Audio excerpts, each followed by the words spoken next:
Good evening, everyone. This December, it will be 40 years since the launch of the iconic Maruti 800 in the Indian market. From what started as an accident, doomed to fail, to becoming a dominant force in the automotive industry, helping the country to become one of the largest automotive markets in the world, the success of Maruti Suzuki India is a sterling case study on how corporate partnerships need to be built and sustained. By November last year, Maruti Suzuki had made and sold 25 million cars. It is now aiming to double production capacity to 4 million vehicles by 2030. To talk about this historic journey and the lessons to be learned on partnerships, we have with us Mr. R.C. Bhargava, Chairman of Maruti Suzuki. Mr. Bhargava, you have recounted earlier how no one was prepared to believe that Maruti Suzuki partnership would work, or a car like the Maruti 800 would be a success in India. In fact, some of your critics called it a toy car, as you have yourself explained in certain places. But we have seen the phenomenal success from then on, from 1982 to the present day. So when you look back, what would you attribute the success of the partnership to? I think the partnership has gone from strength to strength, because once you start off on the right footing and you start seeing, both partners start seeing that the partnership is working, both partners have similar objectives, they're not having different agendas, they're not pulling in different directions, then I think a partnership has a much better chance of success. Most partnerships fail when the two partners have differing views on what they really want out of that partnership. I think in the case of Suzuki and Maruti, there was no difference at all on what we wanted to achieve through this partnership. And I think that was the basis for the success of the partnership. You have also explained at one point how you needed to do a huge publicity campaign so that, the car, which was a totally unique thing in the Indian market, could be accepted by the public. And you were in charge of that publicity campaign. And I think for the first time, the car road shows were held.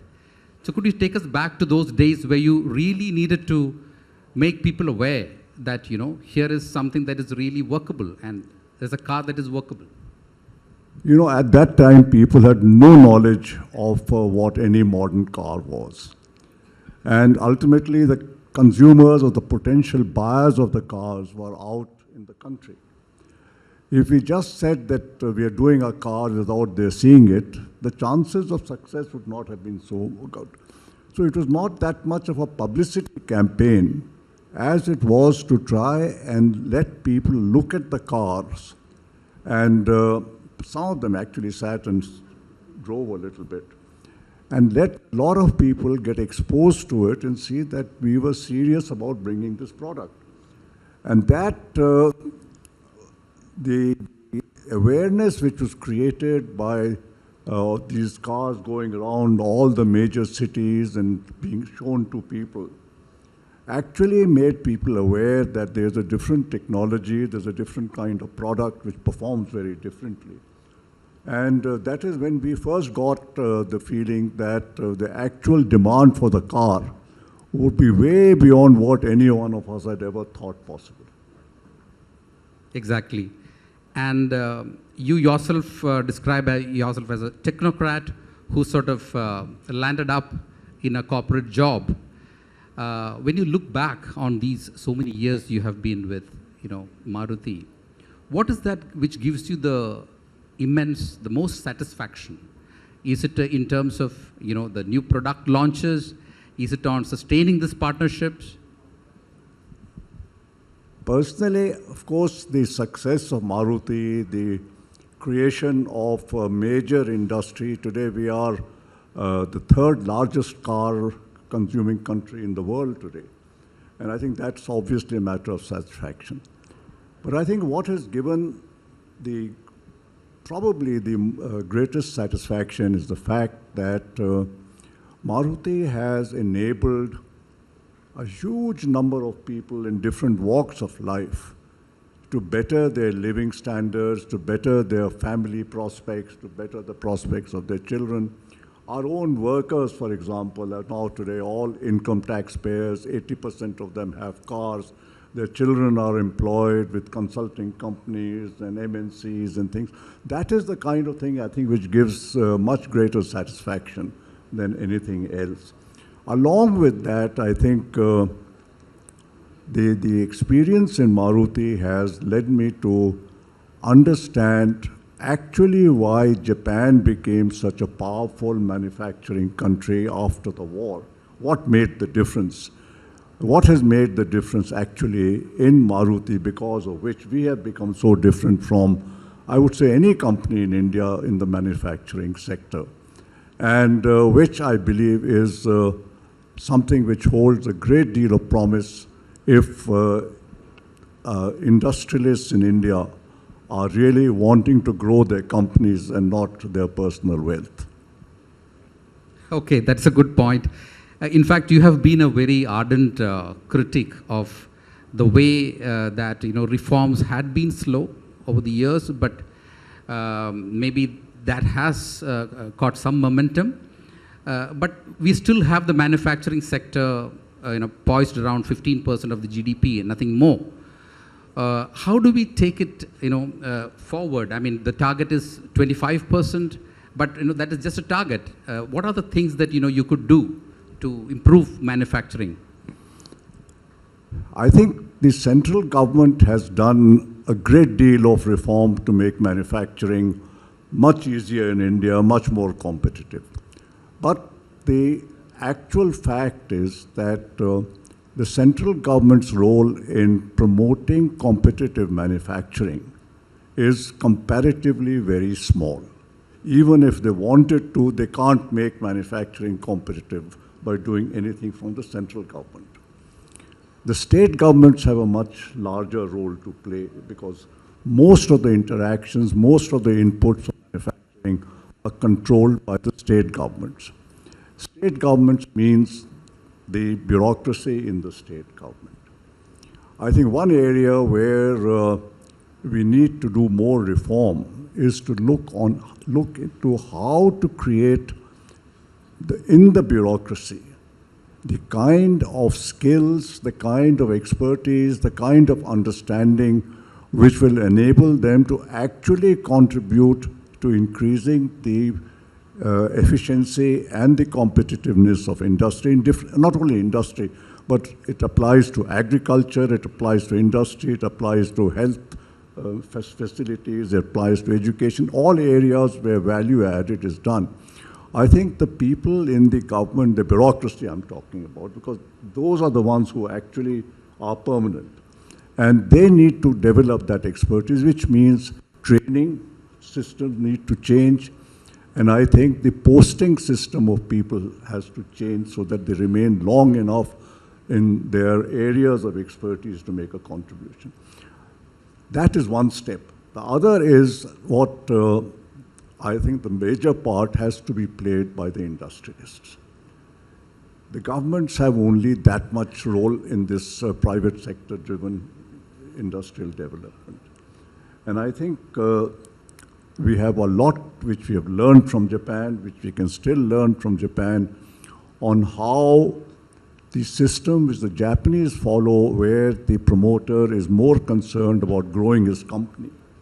And by adopting that route of growing his company, he actually managed to grow his own wealth well beyond what anybody else can do. The other way of growing your wealth first leads to the company not growing adequately. So that change has to come in our industrial systems and in our promoters and our managers, where they place and understand that the growth of the company is the real route for going forward, including their own personal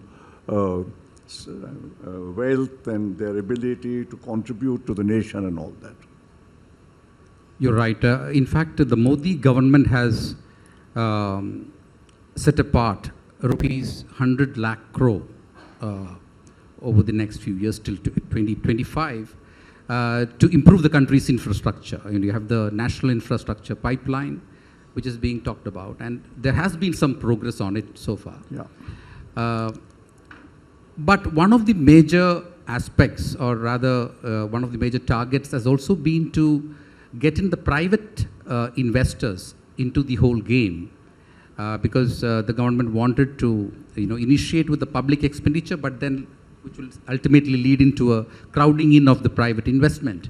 But that seems not have to be, this doesn't seem to have come so far. Or rather, there has been more reluctance on the part of private investors.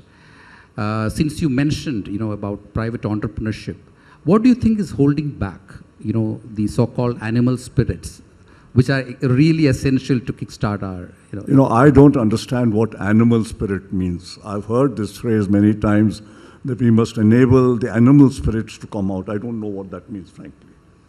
What I do know is that, for example, when I joined Maruti, I don't think I had any animal spirit in me in that sense. I was just trying to do a job. But if doing a job, you learn what you want to do and you have your objectives correct, I think that will take you very far. You don't need animal spirits or whatever that means. So I think it's more a question of what is the objective of the promoter when he sets up an industry. He's bringing in money. Let me put it this way. The growth of an industry, I believe, is very much dependent upon the industry generating internal resources. Maruti, for example, has grown from the initial 100,000 a year project, which the government had sanctioned, to its present 2 million production, and is going to go to 4 million production without any borrowing at all, zero. We have, original equity capital of the company was 80 crores. Today it's about 150 crores. And that happened because of the change of ownership and things, not because we went to the public. We never went to the public for money. That's all that has happened. In addition to this, today we have a cash reserve of about 50,000 crores. Now, how many companies, you are well versed in this in India, can you name, which have increased their manufacturing capacity 20-fold, will increase it 40-fold, and have this kind of a cash reserve? It's only because of internal resource generation,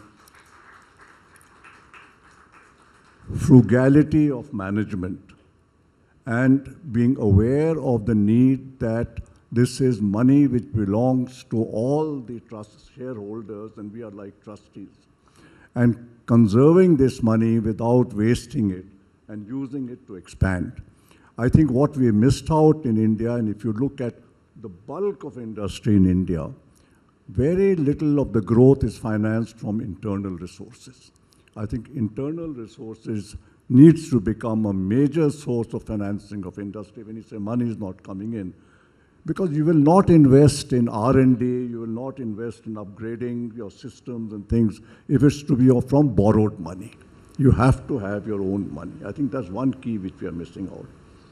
The second important thing which I think we, besides the object, is that in addition to all the improvements in management which everybody talks about and which we study in management schools, we have never looked at the contribution which can be made by the majority of employees of a company who are really the workers and the supervisors.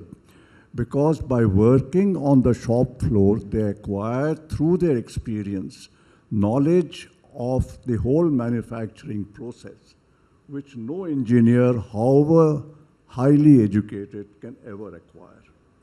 And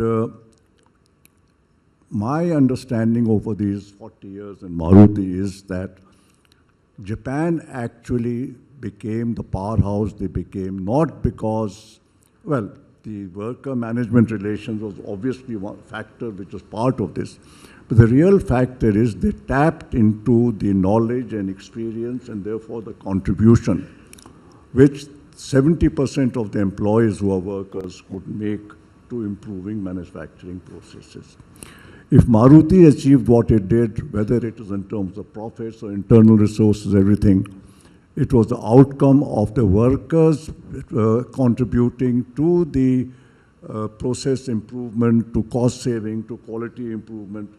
And the secret behind, if India wants to grow to 25%, besides what the government has done, I don't think the role is now really of the government, is of entrepreneurs understanding and appreciating that they have a huge mine of improvement which is lying unused over these years, because nobody thinks that workers who are not so well educated, who are high school, can actually make a serious contribution to improvement in productivity. I can assure them they can make a much bigger contribution than any engineer can make after the factory is set up. So a big change in work culture itself can bring about a lot of productivity, because we often talk about productivity being low among Indian employees. But I think the answer to productivity lies in understanding that the ability of a man to do a job, let's say after he's been working for 15 years or 20 years, does not lie in the academic degree which he acquired, but lies in the experience of what he has done and how that man is motivated and trained to utilize that experience for further betterment. I think that's the difference. We attach too much importance to the original academic qualifications of a person. We do not attach enough importance to what a person has within him because of his experience of doing things. So we have seen the government come up with the production-linked scheme recently, which is supposed to be one of the major reform measures of the current government. And of course, it stretches to automobiles also. How do you think that could be a game changer? Is there something more that could be done to have more participation, between the two countries in terms of More participation, in manufacturing?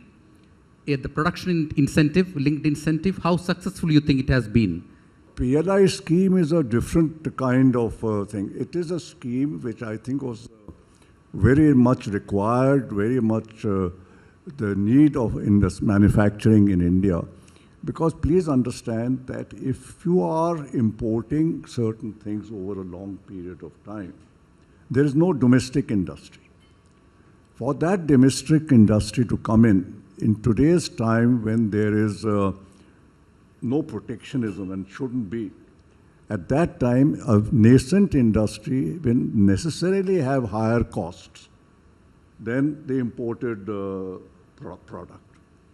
And therefore, if a local industry is to come up and compete and get to the economies of scale which will make it competitive after 3 years or 4 years, it needs support.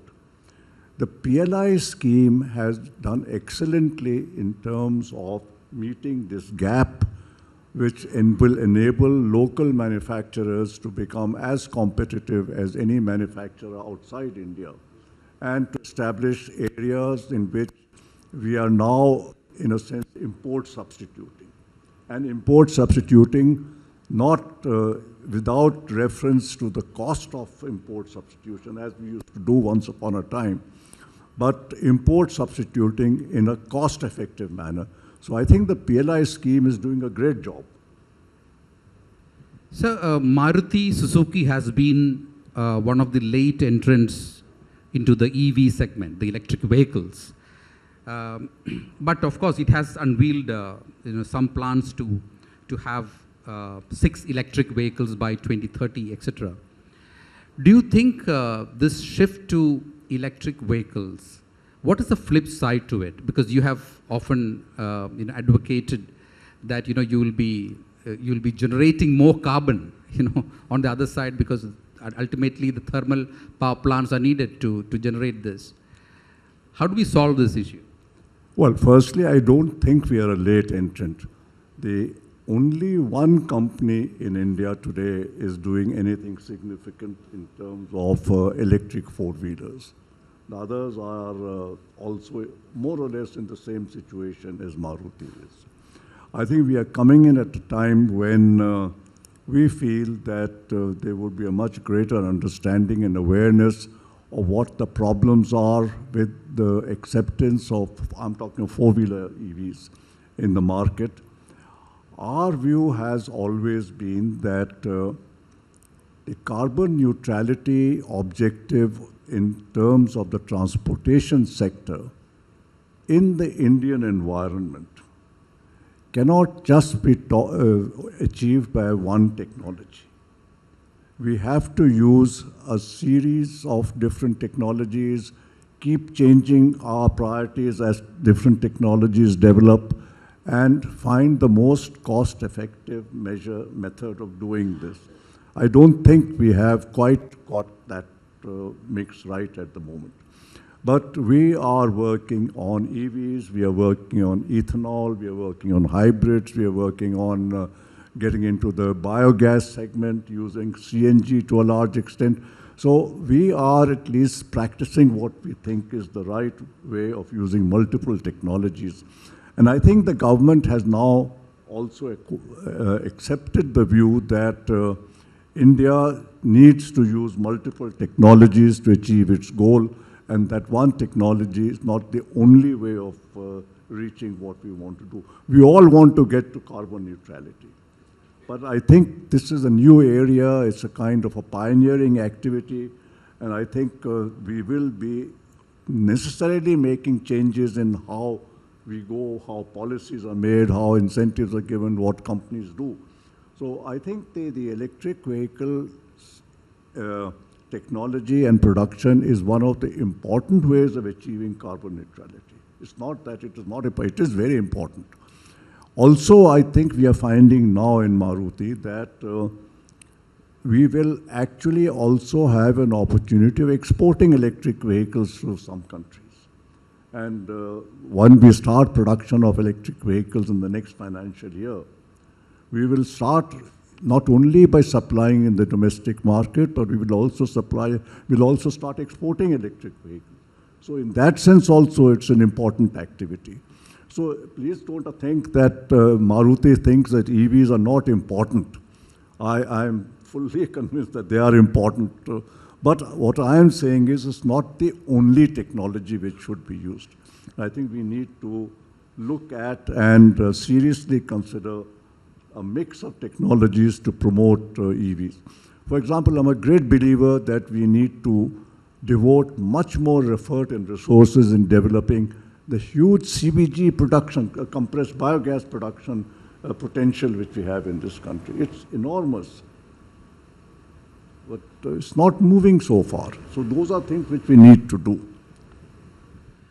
Mr. Bhargava, today morning, the Power Minister talked to us while addressing this conclave, said that some 7.8 million metric tons of green hydrogen capacity is already there with India. And he was very optimistic about, scaling it up. And in fact, some of the other panelists today in some sessions, in a few sessions, talked about how Japan is interested in importing green hydrogen from India to meet its green energy goals. Do you think that there could be, in the near future, a substantial use of hydrogen in vehicles? I think India has the potential to produce a huge quantity of green hydrogen because our capacity to produce solar power is enormous. The problem with solar power is that its storage creates very many more difficulties. Green hydrogen can be produced with solar energy, and then hydrogen can be stored. So that's one advantage we have of green hydrogen, and our solar energy potential is almost unlimited in India. So I can understand Japan looking at India as a source of green hydrogen because everybody will want green hydrogen. So I think the green hydrogen program is of great importance. It has great potential for growth, and I think it's something which we should all support and push. Great. We know that you are working on yet another book.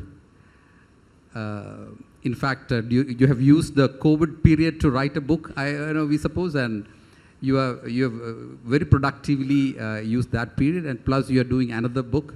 So could we have a glimpse of what it is all about? See, in a sense, yes, the COVID period certainly helped. What I have tried to write in this book is what I have learned in 40 years in Maruti about manufacturing and manufacturing competitiveness.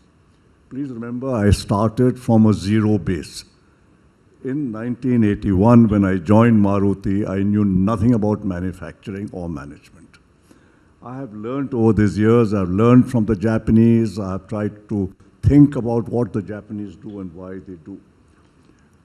In the beginning, we used to believe that Japanese manufacturing success came because of management-worker relations, because they worked in harmony, they didn't have conflicts and all that kind of thing, which is true. It greatly helped things.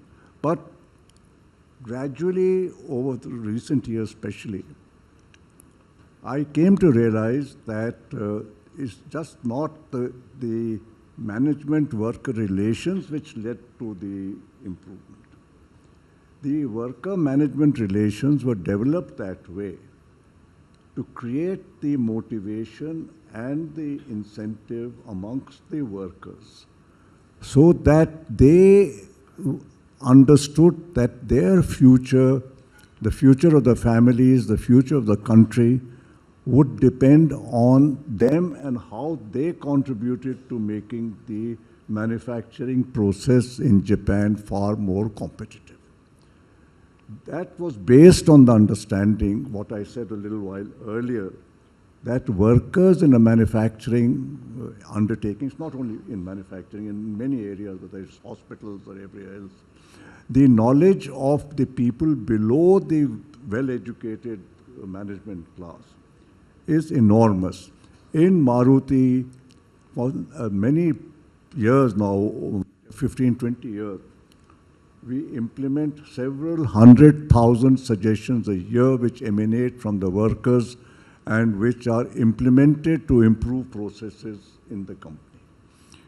Last many years, at least the figure I have in my knowledge is that we save 300 to 350 crores a year from these suggestions from workers.